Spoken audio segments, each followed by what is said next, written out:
un rapport en 2021 qui montrait qu'au Secours catholique, 9 personnes sur 10 étaient en situation d'insécurité alimentaire, 30% en insécurité alimentaire grave. Et donc nous, on est témoins de ça de façon permanente.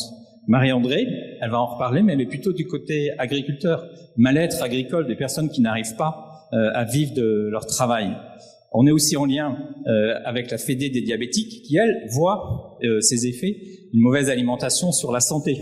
Et par ailleurs, on est partenaire depuis longtemps avec le réseau des CIVAM qui, lui, promeut l'agroagologie et d'autres formes de pratiques. Et en fait, on agit ensemble, on fait des projets ensemble, des projets d'accès à l'alimentation, des projets de sensibilisation, des projets de territoire. On a lancé des expérimentations, dont certaines qui ont fleuri un peu à travers Territoire à vivre, des projets de caisses alimentaires communes à Lyon, à Montpellier. Donc on monte des projets et en même temps, on voit que les choses ne bougent pas suffisamment. Et on s'est dit, mais en fait, comment est-ce qu'il faut qu'on s'y prenne? Parce que aujourd'hui, pour nous, voilà, on est dans une situation qui n'est pas acceptable. Pas acceptable, je l'ai dit, du point de vue des personnes en situation de précarité. Les chiffres, c'est 8 millions de Français en situation d'insécurité alimentaire. Bon, c'est des chiffres qui sont assez anciens, sans doute sont-ils plus importants aujourd'hui. Du côté des agriculteurs, agricultrices, Marie-André va en parler, mais on dit 18% des agriculteurs sous le seuil de pauvreté. Du côté du diabète et des effets sur la santé, là, on a une tendance qui est épidémique, plus de 160% de diabétiques en 20 ans. Et pour parler des effets sur la biodiversité, voilà, il y a cet exemple-là, un indicateur, moins 30% d'oiseaux des champs en 15 ans.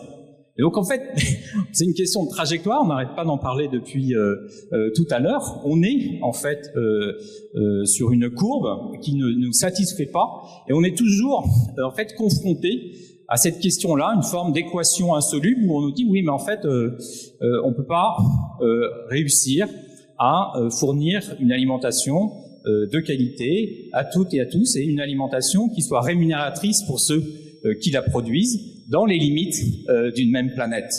Et en fait, on n'a pas envie, nous, que les causes s'opposent et d'avoir à choisir entre le respect de la biodiversité, le revenu des agriculteurs, la santé ou les capacités d'accès à l'alimentation des personnes en situation de précarité. Et je ne parle pas des combats ou des oppositions qui sont devenues très violentes aujourd'hui, par exemple, entre des formes de mobilisation d'agriculteurs et puis ceux qui défendent l'écologie, qui défendent la biodiversité. Donc là, il y a un truc qui ne nous va pas, qui ne nous convient pas, et les groupes de personnes en précarité avec lesquels on est engagé nous ont dit, en fait, il ne faut pas se résigner, il ne doit pas y avoir de fatalité à ça, et donc, pour reprendre l'analogie de la voiture, en fait, on a décidé d'ouvrir le capot. On a décidé d'ouvrir le capot parce que ce à quoi on est confronté tout le temps, c'est cette question de l'argent. Où est l'argent dans le système?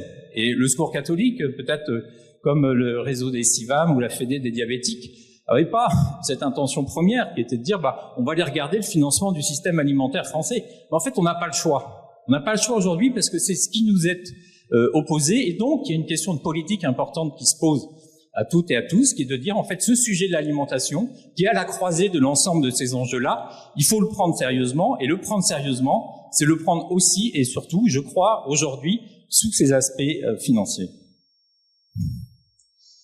Alors, comment on a fait? On a travaillé avec un labo d'analyse économique, le BASIC. Il y a Christophe qui est là. Si vous voulez des questions de détails, vous pourrez lui poser des questions. Autour d'un outil qui nous allait très bien parce que il dit quelque chose de la vision qu'on poursuit ensemble, c'est-à-dire aller vers un espace juste et sûr où on puisse tous, le nom de mon programme c'est Ensemble bien vivre, bien manger. C'est un peu ça l'idée, qu'on puisse tous vivre, voilà, dans cet espace juste et sûr, ce qui suppose de respecter un plancher social et de respecter un plafond écologique et donc de trouver cet espace là. Et donc, par rapport à cette situation-là, on s'est dit, en fait, il faut qu'on aille regarder la dépense publique pour repérer les impacts négatifs. Et on a aussi travaillé avec des personnes en précarité, avec cette intuition que tout n'était pas mesurable. Pardon, je bois un verre d'eau.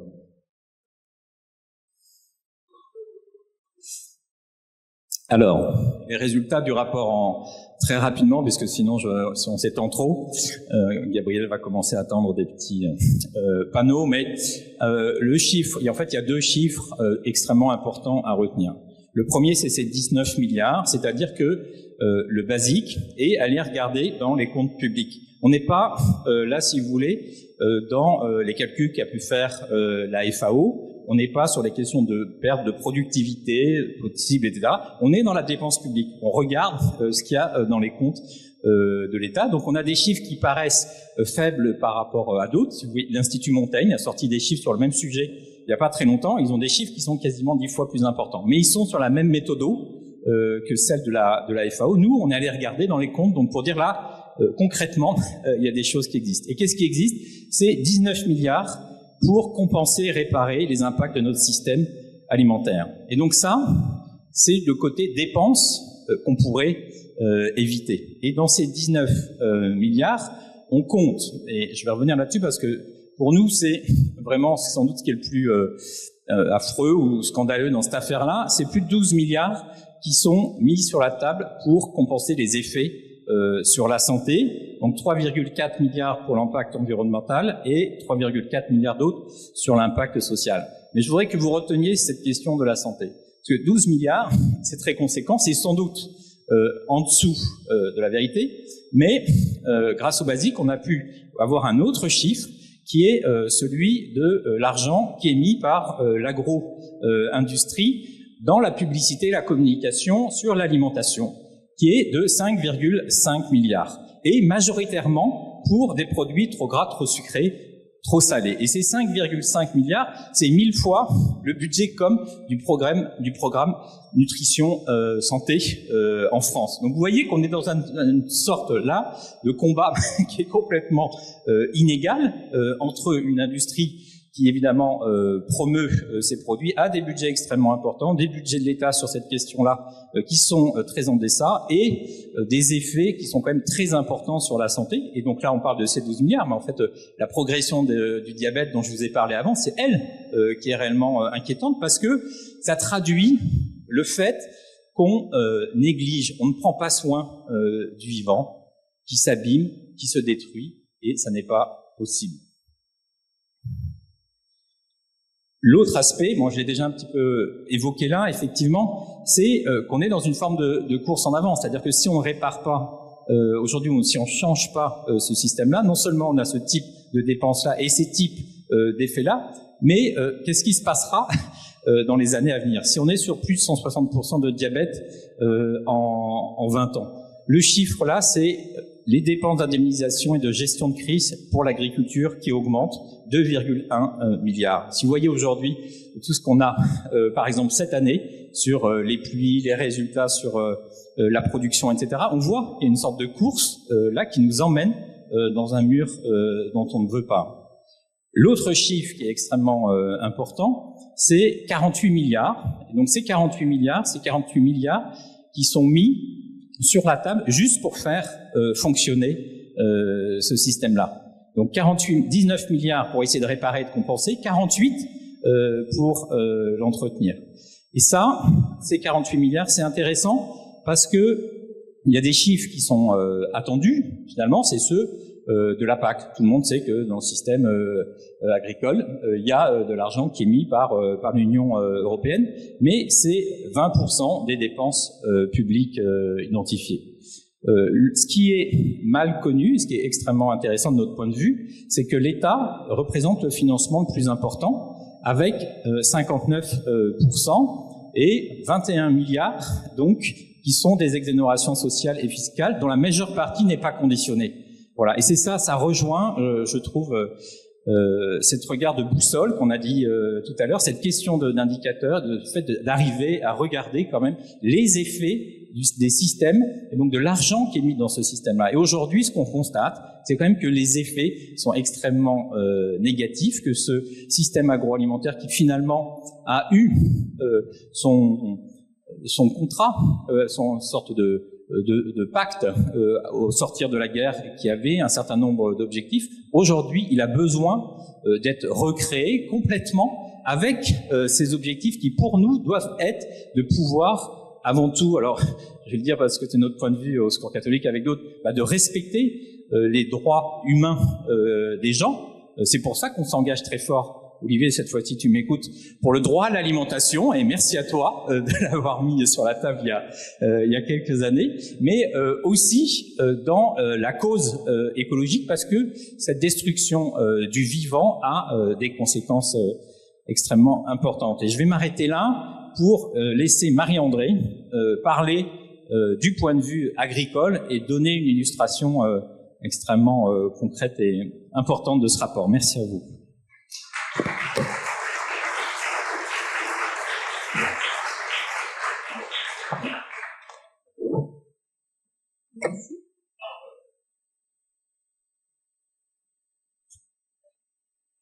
Alors moi je vais revenir à quelque chose de beaucoup plus terre à terre, puisque je vais vraiment parler de ce que nous vivons, nous, sur le terrain, Solidarité Paysans, et de l'intérêt que nous avons porté à travailler à cette étude avec les autres partenaires, parce que finalement, cette étude, elle nous montre bien que des deux bouts de la chaîne, du côté producteur et du côté consommateur, on est dans une grande précarité et qu'il y a vraiment des ponts à créer entre ces deux extrêmes pour effectivement avancer vers des solutions qu'on peut effectivement promouvoir. Et donc, peut-être déjà présenter Solidarité Paysans, pour ceux qui ne le connaissent pas. Solidarité Paysans est une association nationale de défense et d'accompagnement des agriculteurs en difficulté, justement. Voilà. Nous sommes constitués de 27 associations réparties sur 82 territoires, donc c'est quand même conséquent, et on accompagne 3800 familles par an avec plus de 1000 bénévoles et d'une centaine de salariés. Notre réseau est présent sur le terrain depuis plus de 30 ans. Il porte une démarche d'éducation populaire qui vise à permettre aux personnes à retrouver de l'autonomie dans leurs choix. Et c'est là où on a une action importante. Notre accompagnement, qui est global, est organisé autour de 3 dimensions: l'accès aux droits, la prise en compte des problèmes psychosociaux qui sont nombreux maintenant et de plus en plus nombreux, et les changements de pratiques qui permettent de développer une agriculture plus économe, plus respectueuse des hommes et des femmes et de l'environnement. Et pour poursuivre la présentation que vous a faite Laurent, je vous rappelle d'abord quelques chiffres. La France comptait 1,5 million de fermes en 1970. Aujourd'hui, elle en compte 395 000. En 40 ans, le nombre d'emplois d'agricoles a été divisé par 3 et on sait que 200 fermes disparaissent chaque semaine. Les surfaces agricoles par ferme sont passées de 18,8 hectares en 70 à 68,6 aujourd'hui. Et cette transformation, elle va bien sûr de pair avec une intensification de la mécanisation, l'usage d'engrais, de pesticides, et bien sûr une hyper-spécialisation des cultures. Mais derrière ces chiffres, qu'est-ce qu'on constate à Solidarité Paysans? Chaque jour, on constate une baisse incessante des revenus des paysans. Sur 100 euros qui sont dépensés pour notre alimentation, moins de 7 euros reviennent à l'agriculteur. Aujourd'hui, comme vous l'a dit Laurent, 18% des paysans vivent sous le seuil de pauvreté. Le taux d'endettement est hyper important. En moyenne, on compte 268 000 pour un agriculteur de moins de 40 ans. C'est vraiment une moyenne parce qu'on sait que maintenant on approche souvent du 1 million d'euros. Et je ne vous invente rien en parlant du risque suicidaire qui est surdimensionné dans le monde agricole.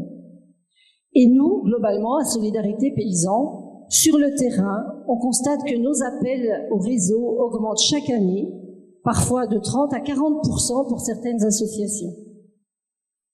On constate donc chaque jour, dans nos actions, la montée du mal-être dans le monde agricole. Et ce mal-être, il trouve son origine en grande partie dans la précarité économique qui est organisée par le modèle agricole. Ce modèle agricole dominant ne permet pas une rémunération digne des producteurs. Et comme le montre l'étude, il ne répond pas à l'impératif d'une alimentation saine, durable, accessible et rémunératrice. Ce qui est encore plus frustrant pour les paysans. Parce que le paysan a envie de, voilà, si on fait ce métier, c'est pas un métier, souvent c'est une passion. Et la passion, notre passion, c'est vraiment de pouvoir nourrir le monde. Et on se rend compte aujourd'hui que non, on ne parvient même pas à ça, et certains paysans n'arrivent même plus à se nourrir. On constate donc que le système alimentaire et agricole est aujourd'hui verrouillé au service d'une fuite en avant qu'il est grand temps de stopper. Parce que le développement agricole sert le modèle agro-industriel dont les conséquences cumulées sont colossales. La concentration des moyens de production, l'endettement, la surcharge de travail, la pression administrative sont les résultats de ce modèle pour lequel le paysan ou la paysanne est toujours la variable d'ajustement au fil des crises qui s'accumulent.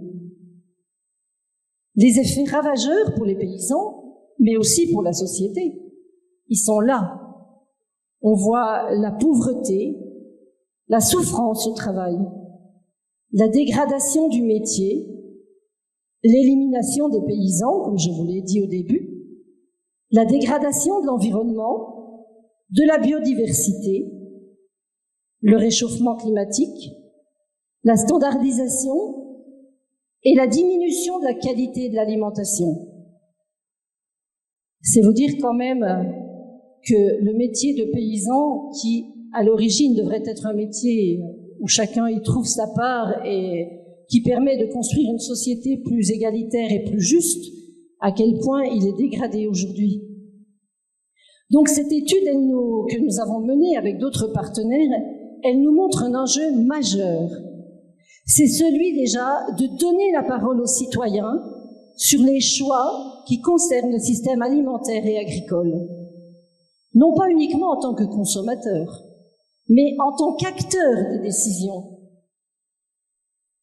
Et parmi les multiples recommandations que nous avons formulées ensemble, nous portons l'exigence de l'ouverture citoyenne des instances et des institutions qui décident des choix pour l'agriculture et pour l'alimentation.